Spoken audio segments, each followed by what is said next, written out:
evening, ladies and gentlemen, and welcome to the Mahoning Drive-In Theater, the largest single-screen drive-in in the United States. We're certainly glad you could be with us this evening, and don't forget the concession stand is open with all kinds of great things to eat and drink.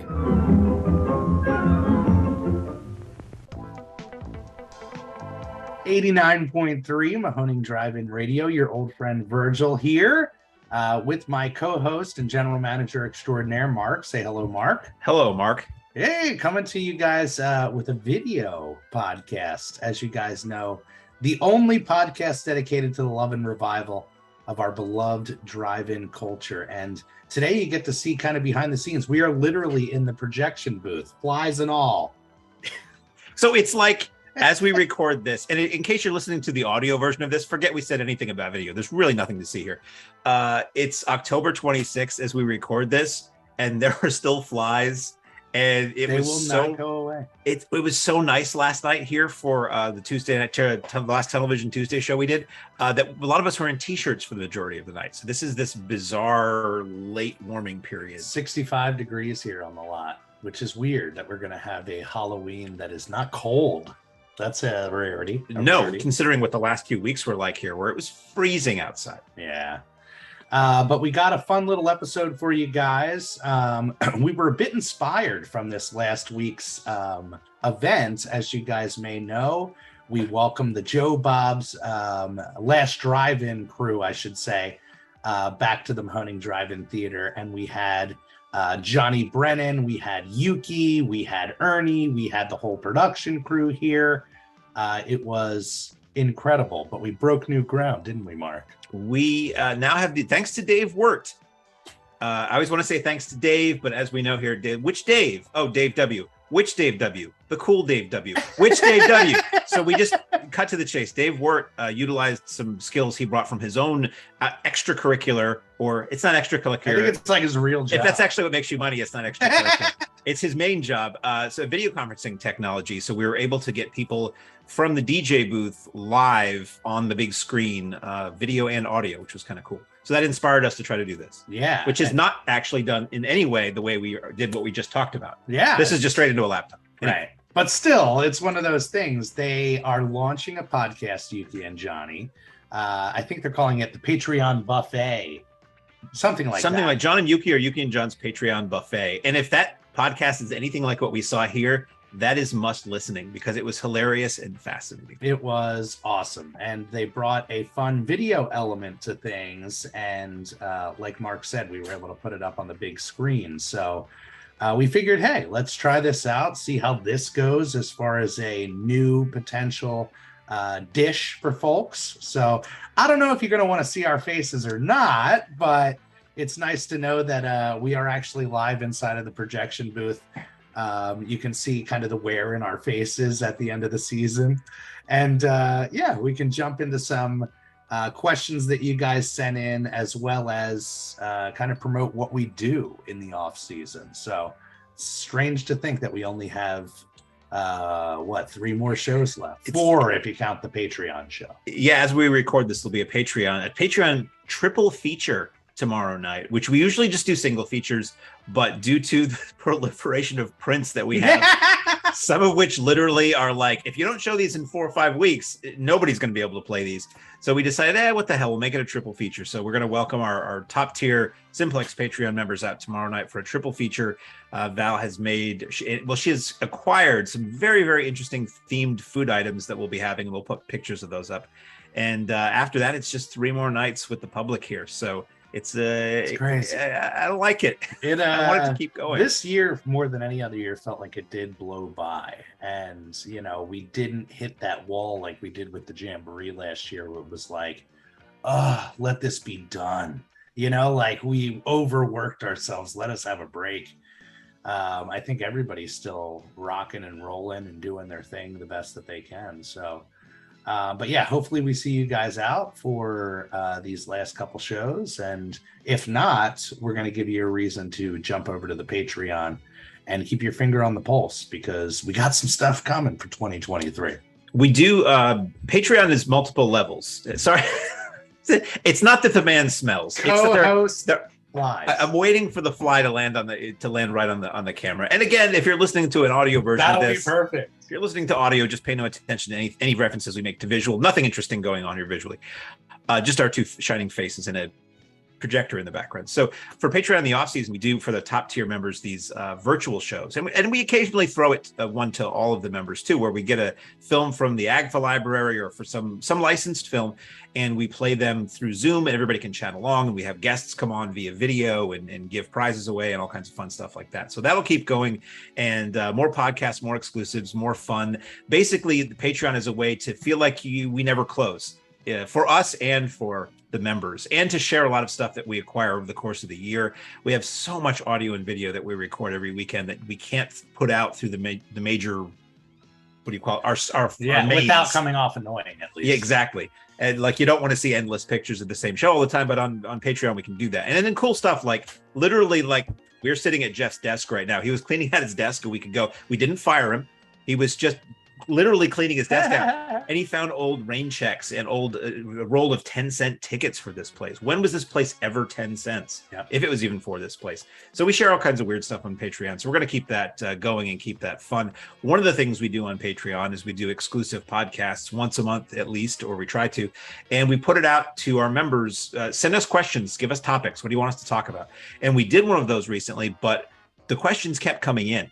So the foundation for this session right now is answering more of these Patreon member submitted questions. That was a really fun episode, by the way. I feel like the Patreon episodes are very loose goose, you know, we're truly talking to our inner circle, you know, where going out to the world, and literally the world at this point. And I guess it's a good point to say we are so honored and blessed that you guys have made the pilgrimage out here and given this podcast so much love. It is not lost on us. Every single time somebody comes up and says, I love the podcast, I listen to it on my way in, keep doing the podcast, bring this person on. It's really, really inspiring, because we know a lot of people can't get to the Mahoning. And when we started this thing, the idea was to try to give people a dose, even if they can't make the journey out here, because the preservation of what we're doing, it's way bigger than, you know, the Mahoning and the local drive-in. So you can really support this effort of keeping the drive-in alive and the culture alive anywhere that you are. So, and take the lifestyle into your heart, which is it's hard to let go in the off season, and we don't have to, because we got the Patreon. I'm not saying that a large part of me wanting to do this Patreon was to not let go in the off season. I mean, part of it was a revenue stream for the theater when we're closed, which we never had before. So you have, you know, whatever money's left at the end of the year when you need to open, that's all you got. With Patreon, it's an income stream in the off season that lets us do things and prepare and build, which we greatly appreciate. Yeah. Speaking of getting love for the podcast, I don't know if I mentioned this on one of the shows or not. I'm walking across the lot several weeks ago when we're open and people are all sitting outside doing what they do. And usually we try to be adamant that you listen to our radio station when you're here, partly because we're very, very vain about the music we play. Listen to my taste, yes, except my Super Fuzz theme. But part of it too is if we have information we want to get out, we want people to hear it, and we don't want there to be like a cacophony of different competing audio that just causes oral chaos for people. Somebody broke that rule as I was walking across the lot to go to the check on the gate, and I heard my own voice coming out of the back of somebody's van. Nice. And I'm like, was I kidnapped and didn't know it? And what it was that they were listening to one of our podcast episodes, and it was so weird, but kind of wonderful at the same time. Yeah. So it is cool to know that people listen to these. It lives out there in the world, you know, and we do get it. I mean, the story of the Mahoning is inspiring, and widening that reach was the whole point of the Patreon and this podcast, and it seems to be working really well as far as tapping into folks who really love what the drive-in is and what the Mahoning represents. So, it's so weird to be in the same spot when we record this show. I have a habit of just looking at you through the mic, because, you know, that's kind of what I normally do. We're almost always separate. Virgil's like here or in the trailer or at home, and I'm always at home when I do this. So this is just bizarre. It's kind of cool, actually. Yeah, well, tell them why you're in town. I mean, we have the extended week, so you're in for the whole week. Yeah, well, see, I live 2.5 hours away, so usually at the end of a weekend I'll go home. I don't see a lot of the Tuesday night shows because if I've been here through Sunday, I'm driving home on Monday. I'm barely home on Monday before I drive 2.5 hours back on Tuesday to drive 2.5 hours back on Tuesday night to drive back. It was insane. For this week, we had a Tuesday show, Thursday, Friday, Saturday, Sunday. It didn't make sense to be away. So Val and I are here staying locally. We got in yesterday, Tuesday. What day is it? Is the most common question I ask when we're open. And then so we're here for the week. So I said to Virgil, like, I'm in town. Let's record a show together. This is kind of cool. Do one with video, do one in the booth, which was always the idea that we would do this here. Yeah. If you notice a ka-chunk sound every once in a while, that's the time clock that does that once every minute.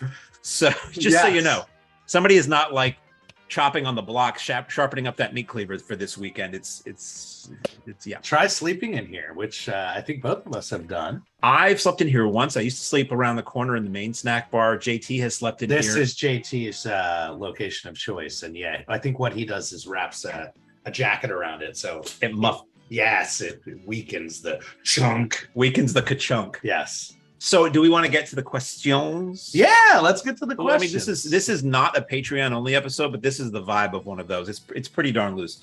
So Kiana Hill asks, what's the best double or triple feature you've shown at the drive-in so far? Oh my goodness. Well, so many means so much for so many different reasons, you know?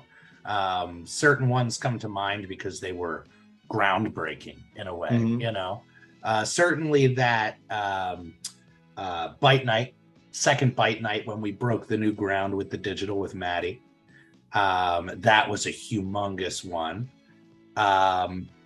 Anytime we played the Kevin Smith movies, that meant a hell of a lot to me. I mean, if we focus in on this year a bit more, which is easier to remember. Yes. Definitely. I mean, that Beyond the Drive-In event, just again, as far as breaking new ground, I wouldn't say it was my favorite features, you know, Spookies and Things. But it was really great to see what we potentially could do with accessible technology. It still felt Little Rascals. It still felt a little backdoor. But it really delivered, I think, way better a show than people thought they were going to get, which is really cool. And I have a feeling is going to birth a lot of new ideas or a lot of new potential for what we can do with guests when they're on the lot. Do you have one that pops out for you? I mean, if you were to focus on this year, a double or a triple? I mean, it's really tough. I've seen so many movies here from being a patron to management that they all blur together, and it's really hard. The James Bond movies, the night that we did those. Oh my goodness. That was big. And was that a triple? That was a triple. That was from Russia with Love, Goldfinger, and Thunderball. I'm a huge Bond fan. I've rarely seen them on the big screen. They were original Technicolor prints on that screen. That was pretty great. And we had my friend Hank brought out large. It wasn't even a large section of his Bond collection. It was a large Bond collection on display, a fraction of what he owns. All these various posters from the different re-releases of those three movies and lobby cards and album covers. And then we had Lee Pfeiffer, who's like, if not one of the preeminent Bond experts in the world, came out, and he was just chatting and doing intros for the films. So for me personally, that was a big one. It is honestly very, very hard for me to think back unless I had a list in front of me, because we've done so much here. There've been so many Exhumed shows, which are standard triple features, so many of our own double features. Yeah. Seeing Smokey and the Bandit here on Joe Bob Night was pretty big for me, but that was a single. So it's very, very hard for me. I would say any of you who listen to this, if you're listening to this anywhere where you can comment, let us know what your favorite doubles and triples have been at the theater, because Liz actually put together that great, it's almost like a poll that we're going to put up on the website. Right. Where you can choose literally your favorite event of all the events, and to see them all listed is staggering.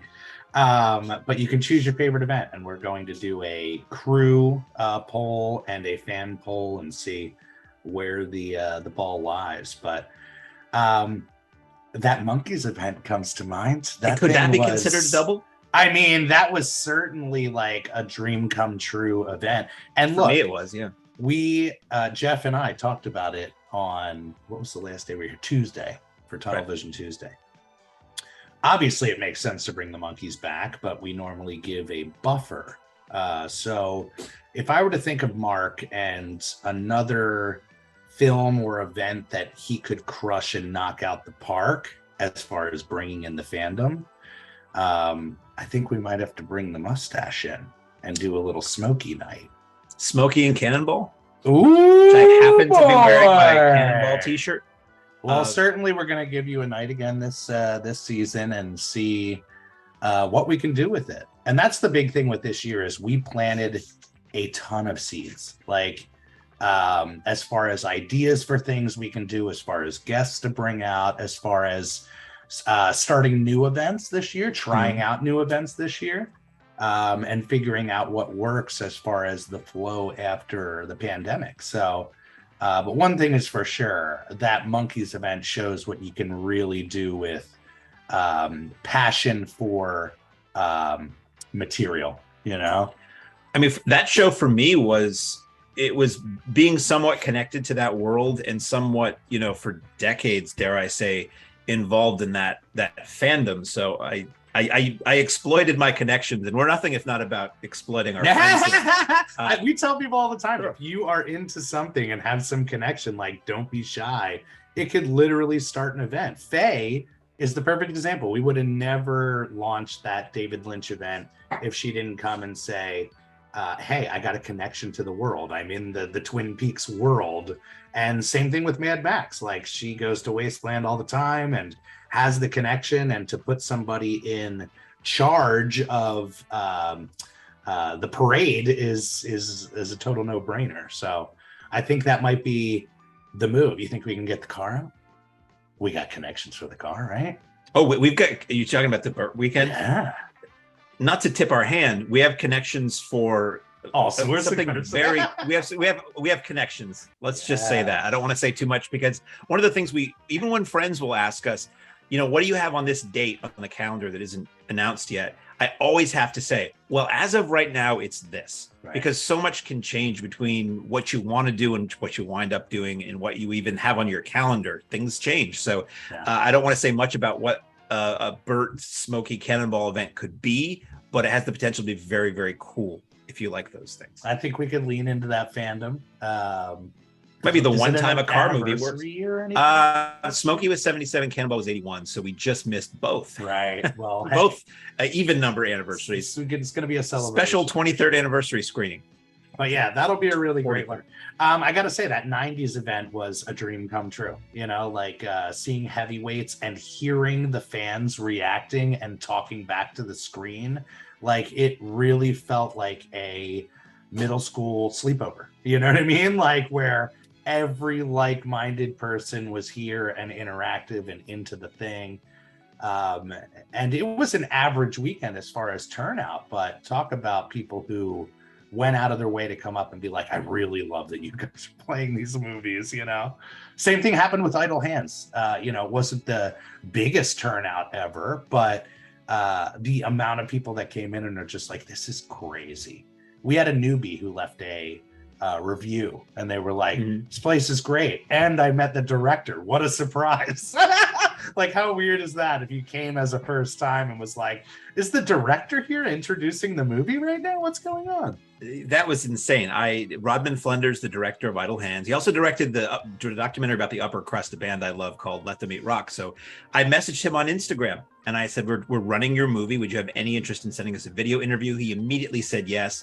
And then he got back to us and he said, I watched the documentary that's At the Drive-In, directed by Alexander Manelli, available now on Amazon Tubi and MVD DVD. And he's like, I want to come down and meet you guys. He's like, would it be okay if I did a live intro? The answer, of course, is no. Yes. So he came down and brought his son, a former projectionist himself. I unfortunately wasn't here that night, but apparently he had a great time and was super happy to meet people. It was and crazy. You never know. It can never hurt to ask is the biggest thing I've learned, especially this season. here. The worst people can say is no, and the best people can say is yes, and I'm bringing the original car with me. Props. And Sawa. I mean, I reached out to Sean Clark, his representation, and was like, hey, we're doing this event. We wanted to bring Devin out, but we know it's short notice. Would he be into introducing the movie? Same type of fish like you do. And he was like, what type of thing are you looking for? I was like, it can be as simple as like, hey, thanks for coming out to the Mahoning. Enjoy the show. Peace. Or as we call it, the Wynorski. Jim Wynorski gave us the shortest intros to a movie ever. So love Jim, though. Oh, he's crazy. He actually popped on to one of our Simplex members only virtual Patreon screenings at the end of a movie he wrote. He popped on at the end and he told us the most unpublishable stories about how that movie was made. It was fantastic. So all hail Jim. Yes, true. But yeah, Devin sent us an email unprompted. We didn't hear back from Sean after that. The day of the show, the morning of the show. Wow. And it was in character as Anton, his character from Idle Hands. And it was amazing. Like, he did a bit for us, and it went insanely viral when we shared it. And then he shared it to his socials. The media picked it up. So this place is truly the gift that keeps on giving. And I think that's a true example of what people involved in the films give to us. They give back to the fans and give back to the Mahoning because we are who we are. The fact that Rodman reached back, you know, like the next day and was like, watch the movie, changed my mind, I'm coming out.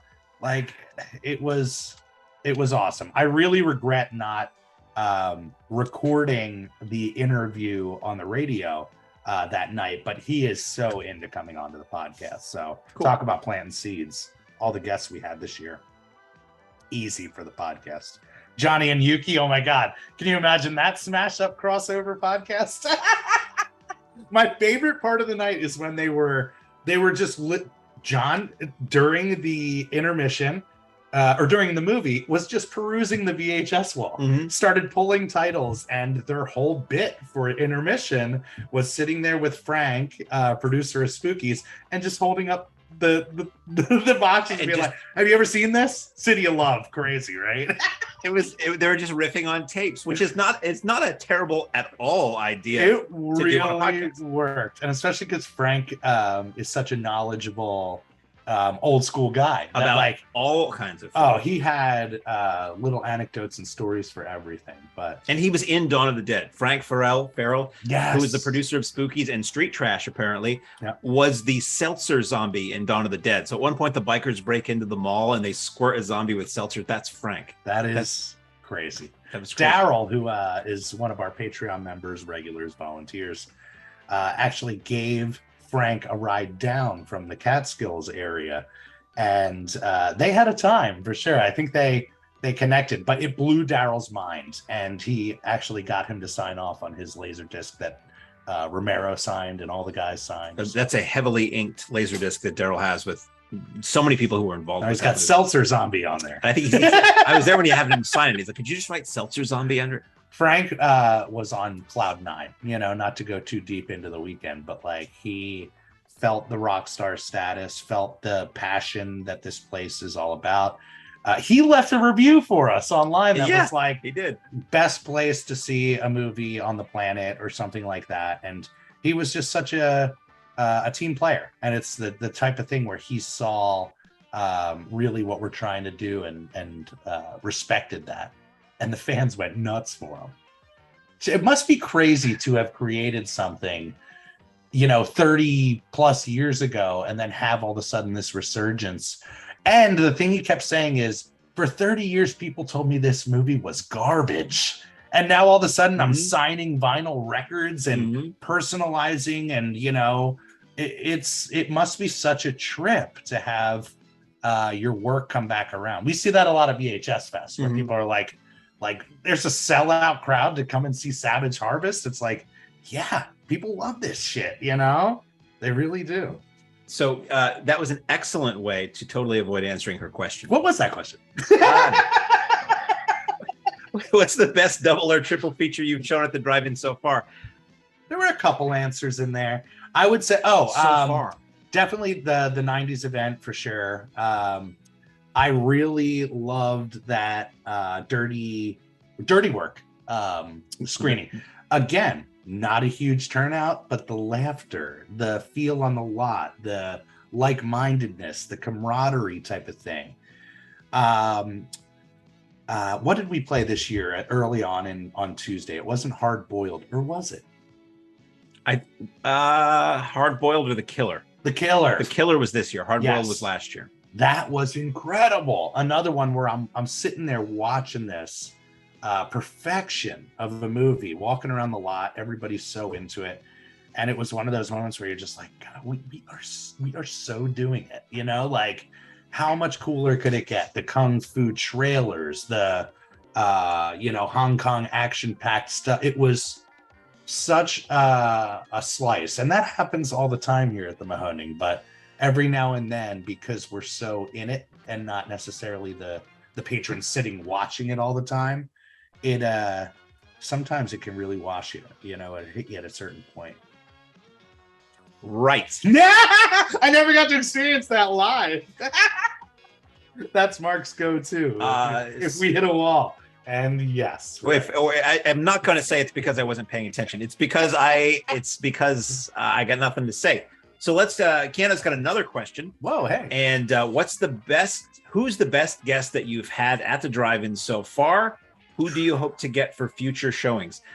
The best is hard because every year we have people who are just so cool. So gung-ho, and so on board to play ball. I mean, my mind is always going to go to the most recent ones. I always think that Michael Berryman was so cool when he was here. He sang happy birthday to Dave. So Michael Berryman had his table right around the corner from where we are right now in the snack bar, where the merch table is now. He was sitting there, and that's where he was signing autographs. But during the movie, he didn't have anything to do because everybody was outside watching the movie. And during the movie is usually when we'll do a birthday cake for staff members. And it was Dave Wirt's birthday. So we brought this cake out, and maybe for a moment, Michael thought we were bringing a cake out for him. But that was just that was the biggest flat surface we had to work with. So we set the cake down, and he sang happy birthday. Well, what's his name from Mad Max? Our guest Wes Vernon Wells sang happy birthday to Dee Pell, Jess's mother, when she was here, and he wished her happy birthday. And we've got it all on video somewhere. So a lot of times the celebrities happen to be in here and are joining in the birthday greeting, and they get a little free cake out of it too, which isn't so bad. The celebrities that just come to play and come to have a good time, those are the ones that really are impactful. Linnea, she was with us for those 2 weeks, probably the most important and impactful and stressful 2 weeks of our lives. Right before Jamboree for VHS Fest, got the news of the solar panel madness, and then Jamboree. She was there for both. So she went on a journey with us, and is truly somebody that I feel like, we could have over for dinner. She's such a sweetheart. I had said to her the weekend of VHS Fest, as she was getting ready to leave, I'm like, you're the only guest I've ever been able to say this to. See you next week. Holdover guest. Yeah, it was and she actually went home because she has animals. She actually flew back across the country to deal with, her home animal life, and then came right back the next weekend, was here as a surprise guest for the Jamboree. Yeah, that's why it really worked, is everybody that was here for VHS Fest, even if they got to meet her the next weekend, it was like, wait, what? This year, Zach was a freaking dream. Zach Ward of Christmas Story fame. He came to play, man. When he got up on that marquee, you could tell he was like legitimately psyched to have his name on that marquee and dance around. And certainly around Christmas time, we have some killer material, him dancing up on that marquee. But just gave fans everything. It's like, you want a slug? You want a smile? What do you want? Super nice guy. The nicest big screen bully you could ever want to meet. Yeah. Beatrice Bepoli, I believe is how it was pronounced. Yeah, she was Bopel, as I called her for years. She was Amanda Kruger in Nightmare on Elm Street 5, The Dream Child. She came dressed as the nun from that movie. She shows up like in character into the snack bar, blessing everybody. and I was giving her a projection booth for me. You want to bless those projectors? I mean, they're 73 years old. We can use all the help we can get. And then during her scene in the movie, she goes out in front of the front row of the theater. And if you haven't been here, there's a huge grassy area under that gigantic screen. And she's like running around and flailing her arms. And then at one point she had the Freddy glove on and she was going up and tapping on people's windows or tapping them on the shoulder to scare them. She was super into it. Super nice lady. She was great. She was fantastic. Every year we have people who were like, this is the best guest ever. So it's so hard to just land on one. I know, it really is difficult. Andre came to play last year. Keith came to play last year, Keith Coogan. Man, the stories we could tell with Keith. We gotta have Keith on. I mean, he is Hollywood royalty. I saw a clip of him dancing and singing at the Oscars, like in the 80s. They did like a Future of Hollywood bit. And it was crazy. I'm just like, we were hanging out with this guy. We've talked about Zach before, the story of him telling me behind the scenes dirt on Gremlins 2 as we're sitting in the field of Zach Galligan. Galligan. He was a great one. Johnny and Yuki were great. To be honest, the better question would be who wasn't great, And we don't talk about that. We don't. And honestly, I think there was only like maybe one instance where somebody got a little Hollywood on us and was like, I'm over the dirt, the cold, the wind, the bullshit, And we run into that when we reach out for some guests too, where they're like a drive-in, like a dusty one. Right. Nope. They don't get that we're something a little bit different than that. People, I think, and even with Devin, perfect example. Through somebody, we reached out about the request we didn't go direct. And it was looked at as why would I go to a drive-in? That makes no sense. And the word got back to him once we reached out directly of what drive-in it was and what we're about. And look what we get, so we get the sequel to Idle Hands. I'll tell you, if we plant the seed of the sequel for Idle Hands, I will die. Oh my God. So much fun. Yeah, there's a lot of meat on that bone with that question, but I think that covers good. Felissa, oh my gosh. Felissa's going to probably come back next year. I talked to the Joe Bob guys, and we're planning something really cool. Like, they were so impressed and happy with how the event went. So, and that was across the board this year. With any event that was like, hey, let's plant this seed, let's see how it goes, we got to bring them back because they were so there's so much potential there. So Wednesday night shows begin next year. So Zachariah Smith asks that musical question. And this is all you. What movie did you have? Let me try that again. What movie did you have to put the most effort into tracking down the rights holder? Ooh. Because sometimes it's just a studio. Warner Brothers. That's true. Sometimes it's like a video company owns the rights, or it's AGFA. And then sometimes it's like, this production company was bought out by, we couldn't show The Fog one year. Mm-hmm. And I believe at the time, The Fog was owned by, was it Canal Plus? Or it was owned by like a corporation. And same thing with Terminator 2 at that point. I think that fell under the Canal umbrella. I think I was thinking it was something Studio like, I don't know if it's still the case, but for a while, Spinal Tap was owned by L'Oreal Cosmetics because they were owned by the film was owned by Abco Embassy, and that was bought out by another one. And I think there's some movie titles that Bausch and Lomb own just because it was corporations gobbling up corporations. Oh, that definitely And happens. Spinal Tap ultimately was owned by a French cosmetics company. I don't know if it's like, maybe we should reach out to them and see what's what. For Wrestling Weekend, I forget the title, but definitely WWE films. We could not get through to them at all. Netflix, we tried some Netflix stuff to see if we could get some fan events in that under that umbrella. No word back from them. Probably the biggest example would be the Jamboree last year, and this happens from time to time.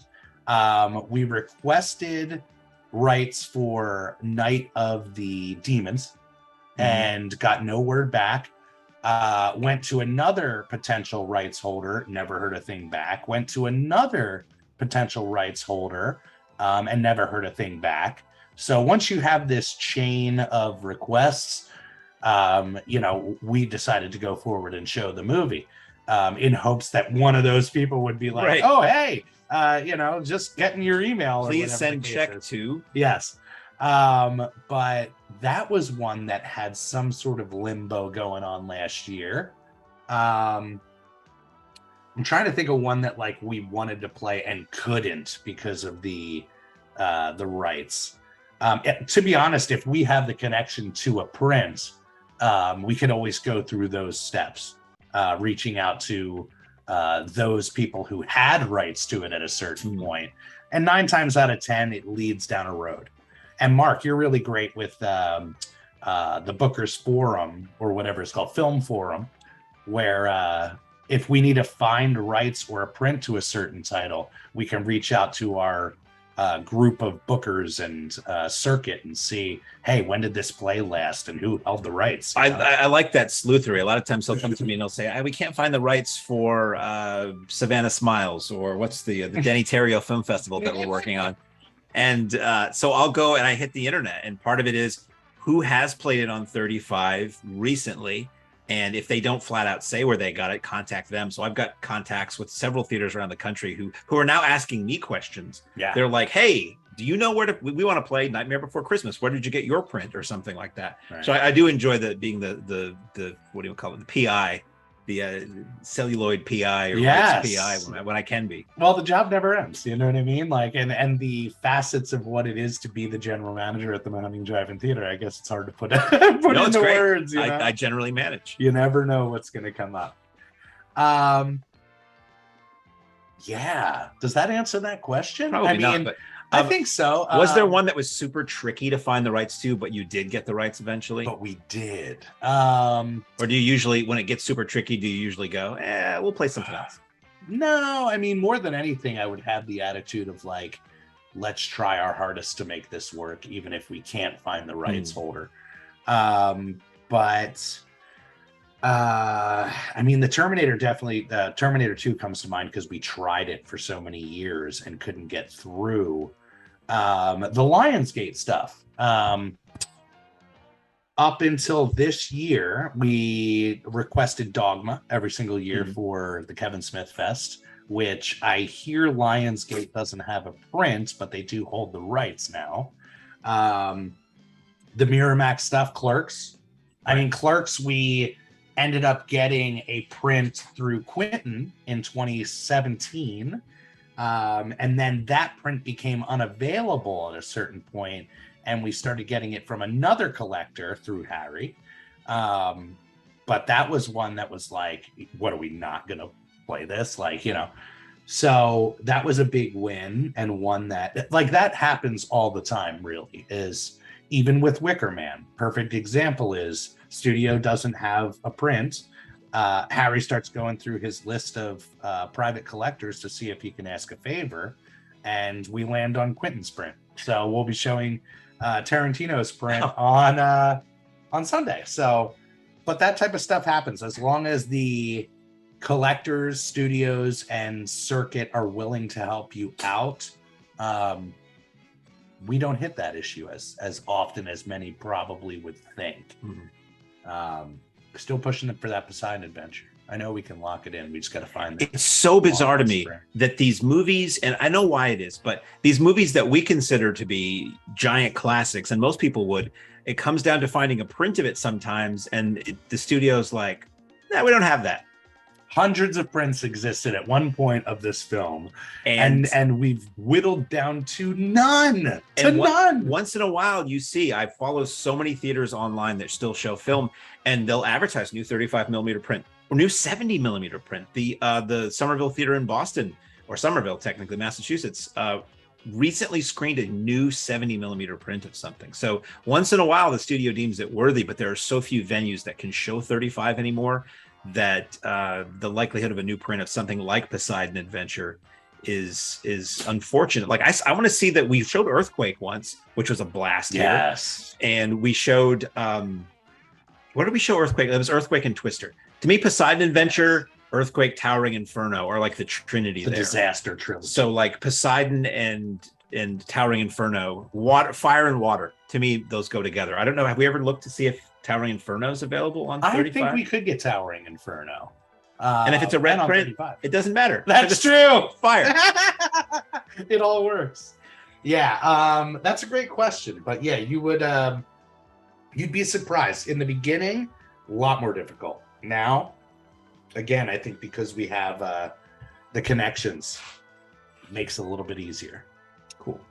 So the last question we have, there actually may be one more, another tab.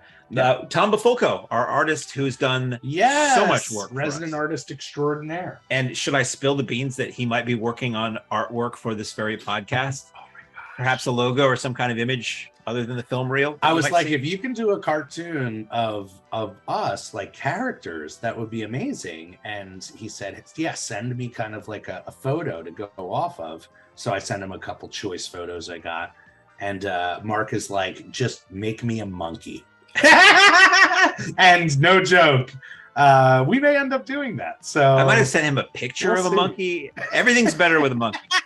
So if I'm a monkey on this, if this logo is like me, Jeff, and a monkey, and a chimp, that will they're like, hey, it's the BJ and the Bear podcast. People will be coming and being like, where's the monkey at? I'm the monkey. Mark the monkey. So Jacques the monkey. So Tom has done a lot of event artwork for us, event poster art and t-shirts. He did the Goonies t-shirt. He did the Dirty Dancing t-shirt. And I'm not just saying that because we're trying to sell those in the lobby right now.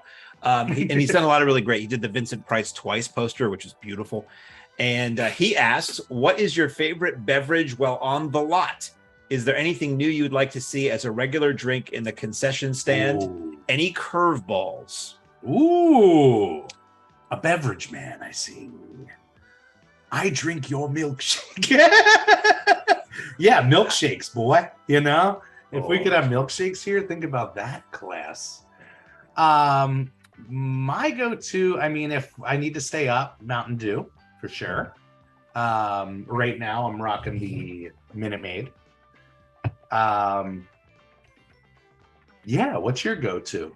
I often drink cool, refreshing water. The golden choice. Because at one point I heard it was healthier to drink water, or it was a way to stay healthy was to drink a lot of water. And so they say. If it's the path of least effort, I'm going to take it.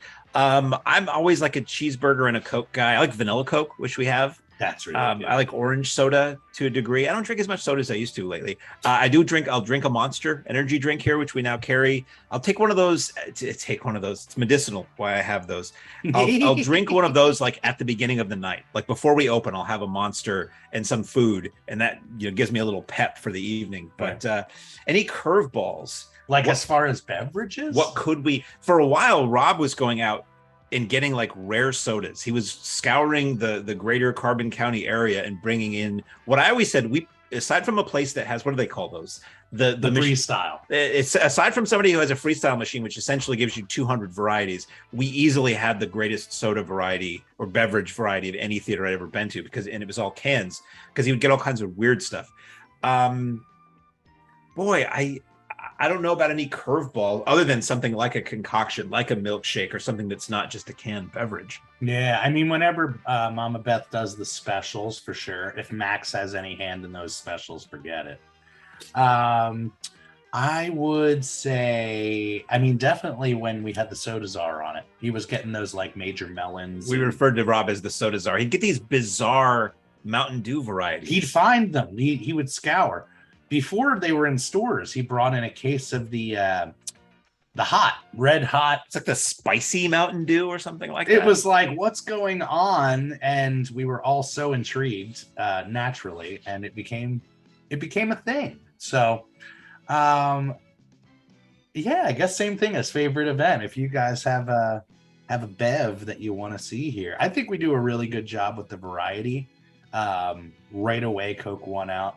You know, that's the kind of the classic drive-in fare. Almost all of our ads are very Coke specific.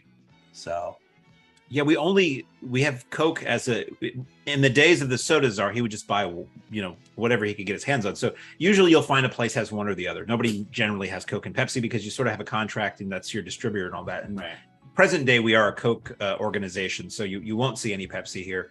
I always kind of liked the idea of doing both, because some people will walk up and look at Pepsi products and go, "Oh God, don't you have Coke?" And some will walk up to look at Coke and go, "Oh God, don't you have Pepsi?" But otherwise, I think we do a pretty good job on variety. We did have Moxie for a while. Dave Wort's favorite is Diet Moxie. Smuggling into any theater he'll go to. Yes. And taking photographic incriminating evidence of that.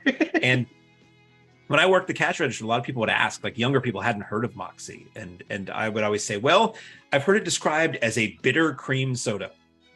It's like a cinnamony type of thing going on. And it was always something everybody's dad liked. Yeah, I don't enjoy Moxie. We supported the locals. We had Zimmerman's for a while, Zimmies. Zimmies aren't around anymore. Like the company's around, but we don't carry them anymore. But yeah, I would say that would be fun, is to do, and I told Beth, maybe this is the move for the off season, is to try to lock in some like official sponsorships like Arico's, you know, and be like, this is something we always have on stock because they're our jam, you know? Right. But yeah, I'd say the more unique drinks, the better.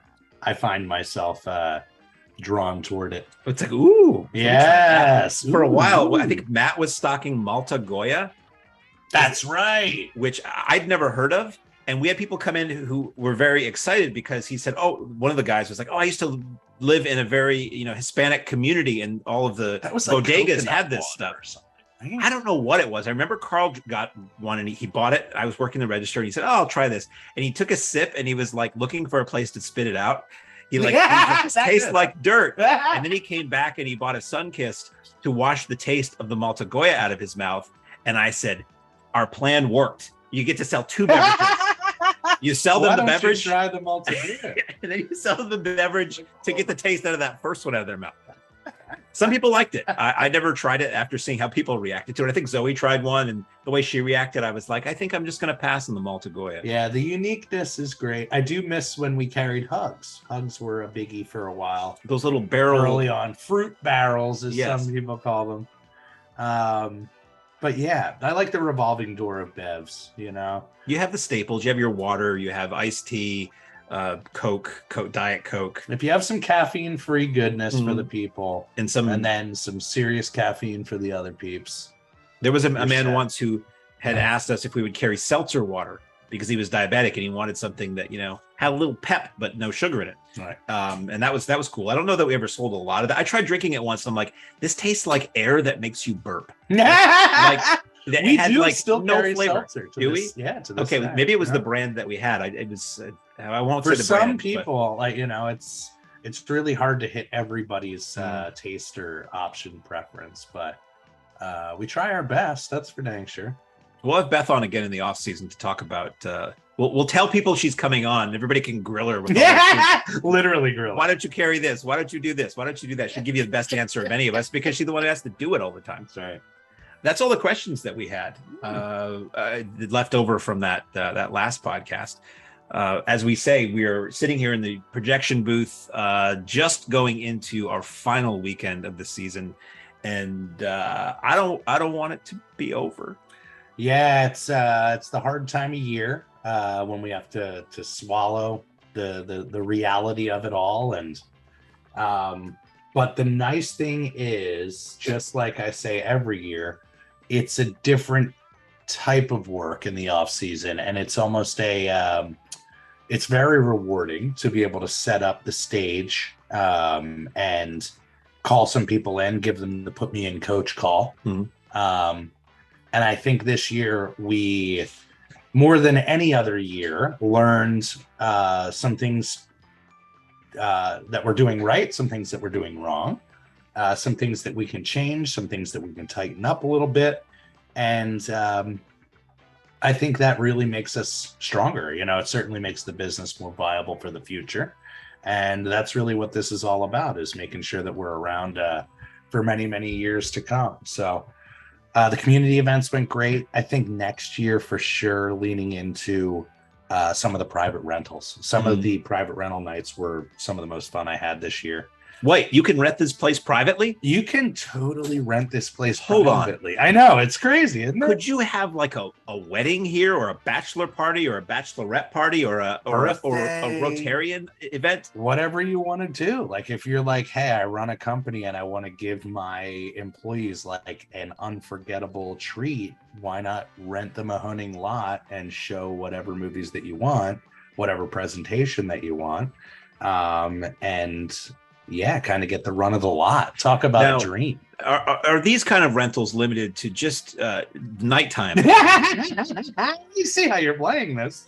No, we do daytime rentals. We do overnight rentals. We do weekdays. We do weekends. We do really whatever is available. Weekends have become much tougher, much more coveted.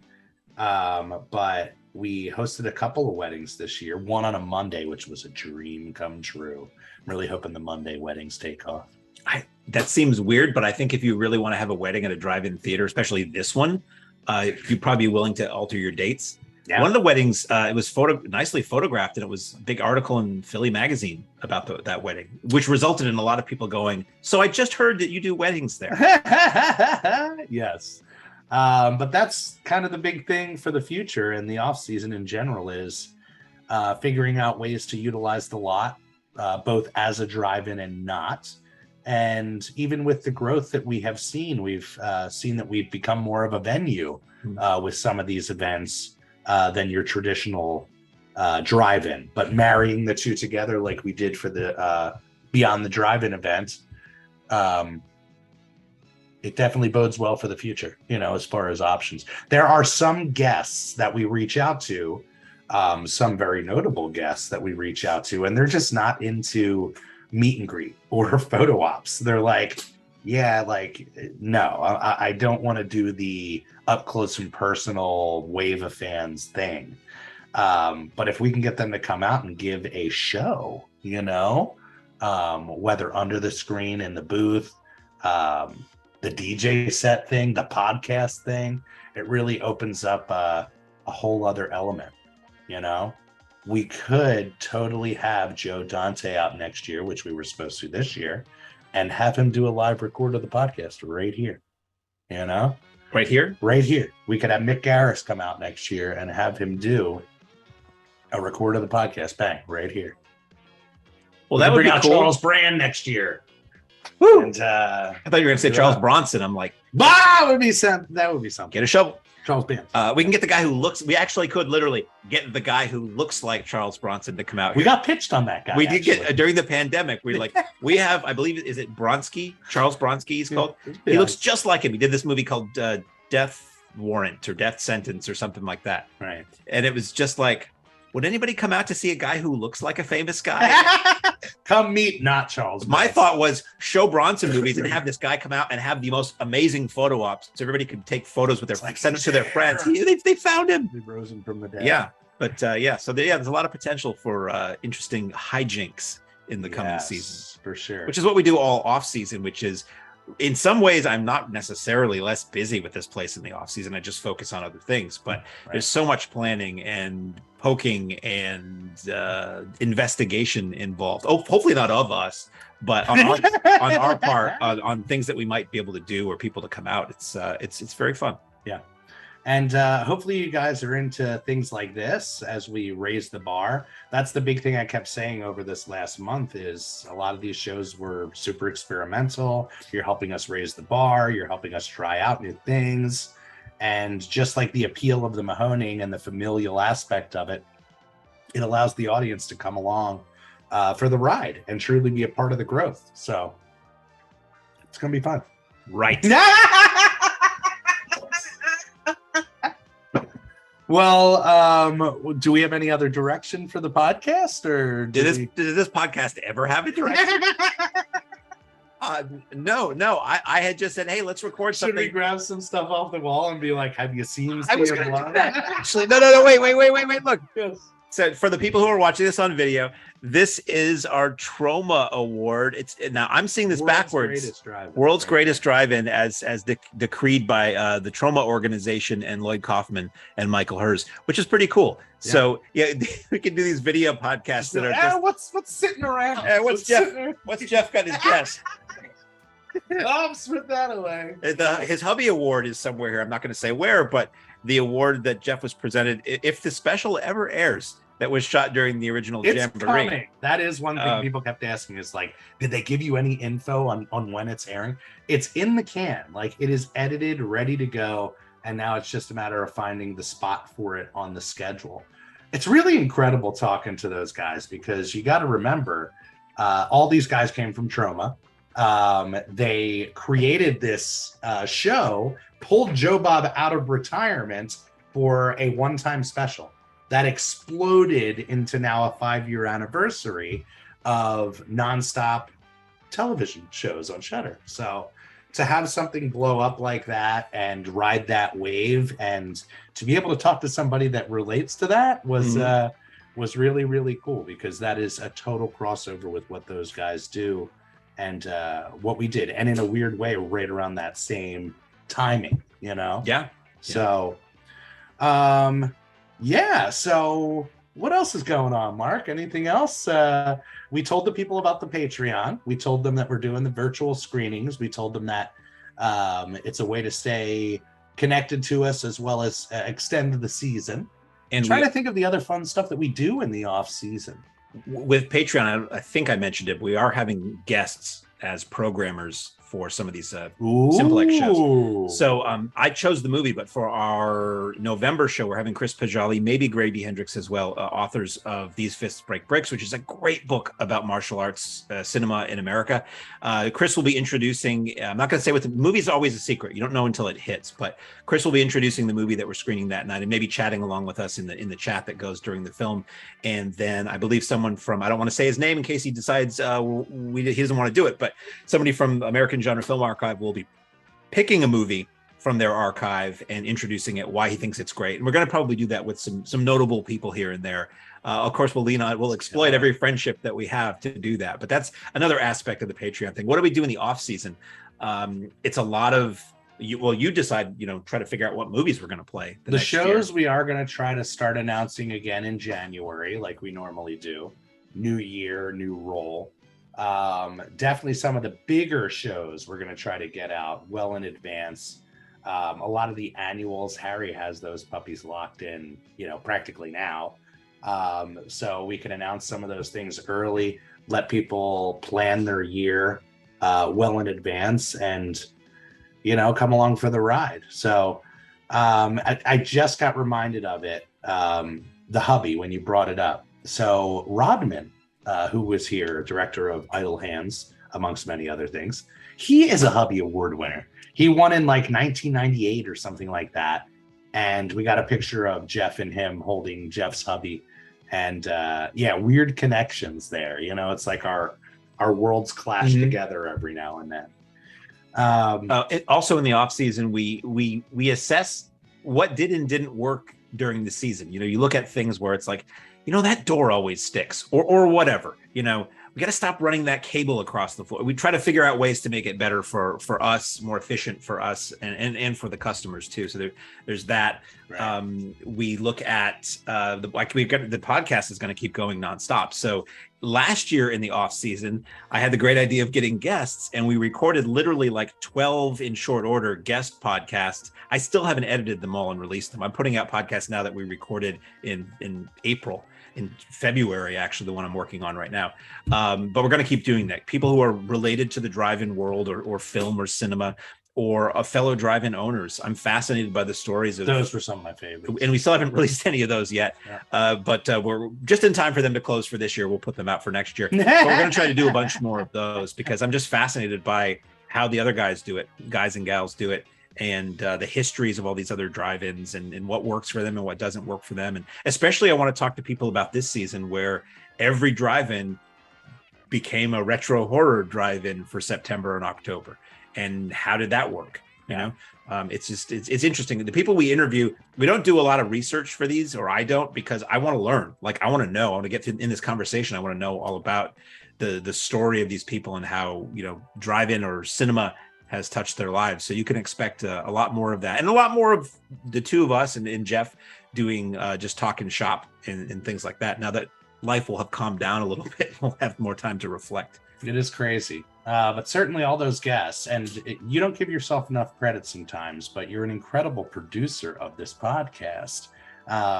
Definitely coming into most of these interviews, things like that, Mark is very much responsible for preparing me and preparing us for the conversation. And yeah, I really look forward to those things. The amount of people that we met this year, the ancillary characters that came through and just were here as fans, the worlds and fandoms that we touched.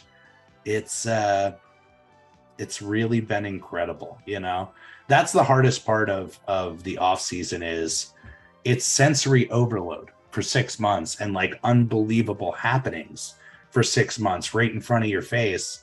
And then you're kind of void of that, you know? I always say it's like being in a semi-successful band and coming off tour. Totally. You know, what you do is cool. People think you're cool. You get to meet cool people. And then suddenly you're just home all the time. No. I always tell Nance, we have friends. Like, we do. We'll get back to them, I promise. But yeah, honestly, we really, really love doing this podcast. We really, really love running this drive-in. And we really, really love the support that you guys give us on a regular basis. So we're going to continue doing this as long as you'll have us. And then we'll keep doing it a little bit longer. Yeah, that's true. I will. Overstayed their welcome. But yeah, honestly, we love that this is an interactive experience and you guys can get a hold of us. So don't be afraid to reach out to us through the email, through the social medias.